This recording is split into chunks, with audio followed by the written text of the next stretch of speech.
여러분 안녕하십니까? 홈페이지에 로그인 하신 후 게시판에서 글쓰기 버튼을 눌러 주십시오. 그러면 맨 상단에 선택하세요 라는 부분이 보입니다. 일단 한번 눌러 보시면 선택하세요 아래쪽에 어린이 기자, 청소년 기자 이렇게 나오는데 어린이 기자의 경우에는 어린이 기자를 선택하시면 되겠습니다. 다음은 제목을 쓰는 부분입니다. 이곳에는 기사 내용에 적절한 제목을 쓰시면 됩니다. 그리고 주소라고 되어 있는 부분 아래쪽에 하단에 정사각형에 가까운 이미지가 보이는데 거기에는 본문 기사를 쓴 부분입니다. 아래쪽에 괄호 열고 이미지 땡땡 콜론이라고 하죠. 그리고 0 괄호 닫고의 부분이 보이는데 이 부분은 이미지를 첨부하는 부분이라고 생각하시면 됩니다. 이미지 첨부에 대해서는 다시 설명드리겠습니다. 이미지를 본문 상단에 넣거나 본문 하단에 넣을 경우에는 이런 방법을 사용하실 필요가 없고 본문과 본문 사이에 이미지를 넣을 경우에만 이렇게 쓰시면 됩니다. 그리고 3번 손가락을 보시면 링크 1이라고 되어 있는 곳에 유튜브에 올린 영상 주소를 넣는다고 되어 있는데 본문을 쓸 때에 영상을 포함하여 기사를 사용할 경우에는 유튜브에 미리 영상을 올리시고 그 영상 주소를 링크 1이라는 곳에 적어 두시면 되겠습니다. 예를 들면 링크 1에 지금 유튜브의 주소가 보이시죠? 유튜브에 가시면 영상 공유하기가 있고 그 공유 링크를 복사하시면 지금 링크 1에 적혀 있는 것과 유사한 글이 보이게 됩니다. 그것을 첨부하시면 되겠습니다. 그리고 아까 말씀드렸던 이미지를 첨부하는 경우, 그러니까 사진을 첨부하는 경우는 어떻게 하느냐? 지금 보면 파일 추가, 파일 삭제 아래쪽에 파일 0이라고 되어 있는 부분 옆에 파일 선택이라는 부분이 보입니다.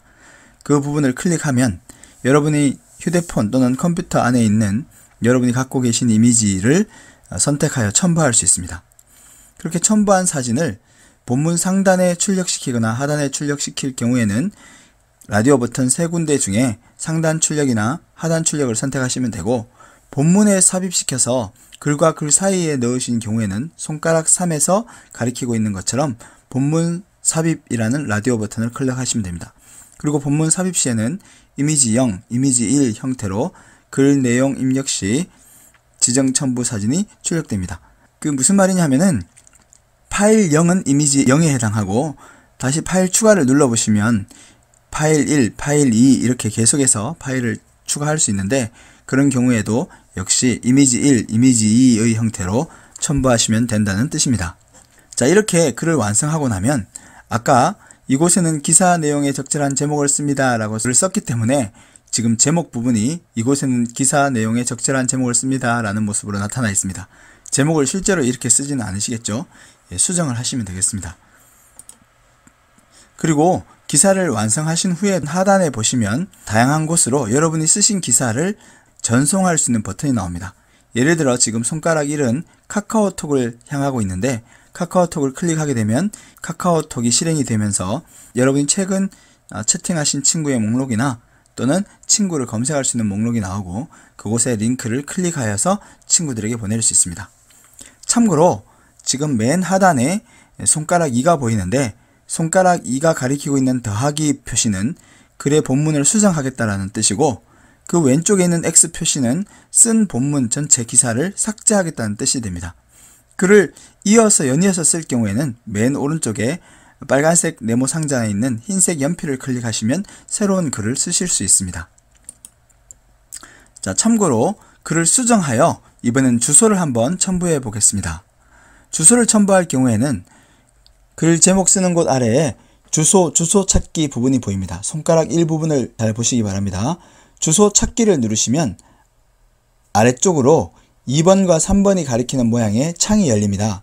거기 2번 손가락이 가리키는 모양 자리에 찾기를 원하는 지명을 입력하시고 3번 손가락이 가리키는 돋보기 모양을 누르시거나 여러분 휴대폰 맨 하단에 이동 버튼을 누르시면 검색이 실행됩니다. 그리고 검색이 끝나고 나면 유사한 이름을 가진 지명들이 리스트에 나타나는데 그 중에서 해당되는 곳을 클릭하여 선택합니다. 예를 들어 지금 여러분이 화면에서 보시는 경우에는 첫 번째 것은 대덕종합사회복지관, 이름은 사실 유사한데 위치는 다릅니다. 그런데 그 아래쪽에 보니 대전종합사회복지관이라고 나와 있고 비례동 116-7번지로 정확한 주소인 것을 확인할 수 있습니다. 클릭하시면 이렇게 여러분이 보시는 화면처럼 실제 주소가 나타나지 않고 해당되는 주소의 우편 번호가 나타납니다. 1번 손가락이 가리키는 모양입니다. 그럼 이제 실제 지도를 첨부하실 차례입니다. 손가락 2번이 가리키고 있는 지도 검색을 클릭해 주십시오. 클릭하시면 손가락 1번이 가리키고 있는 위치를 한번 보십시오. 대한민국 충청남도 연기군이라고 되어 있습니다. 실제 우리가 원하던 주소가 아니에요. 역시 하단에 보이는 주소도 실제 원하던 장소가 아닙니다. 그런 경우에 위에 검색 표시란에 원하던 주소가 제대로 입력되어 있는지 확인을 하고 맞으면 찾기를 누르고 틀린 경우에는 수정하여 손가락 2번이 가리키는 것처럼 찾기를 누르시면 됩니다. 그렇게 실행하고 나면 바로 위치 부분에 여러분이 원하시는 곳에 주소가 정확하게 입력된 것이 나타납니다. 그리고 손가락 2번이 가리키는 것처럼 지도에서도 여러분이 찾고자 하는 위치를 정확하게 표시하고 있습니다. 그렇다면 여러분은 이제 손가락 3번이 가리키는 생성 버튼을 누르시면 됩니다. 이제 실제로 지도는 첨부된 것입니다. 뒤로 가기 버튼을 누르거나 컴퓨터에서는 닫기 버튼을 누르시면 되겠습니다. 그러면 본문에서는 아까는 볼 수 없었던 우편번호 아래쪽에 지도라고 적혀있는 부분 뒤에 복잡한 숫자들이 나옵니다. 이것은 실제로 구글 좌표값이고 지도가 첨부되었음을 알려주는 것입니다. 확인을 눌러서 실제 저장을 하시게 되면 여러분이 쓰신 본문 아래쪽에 지도가 첨부되어 있고 그리고 휴대폰으로 보시는 경우에는 손가락 2번이 가리키는 것처럼 카카오 내비게이션이 작동되어서 길 안내 체험을 누르면 여러분이 계신 곳으로부터 목적지까지 길을 안내하는 멘트가 나오게 됩니다. 이상 활용교육을 마치겠습니다. 감사합니다.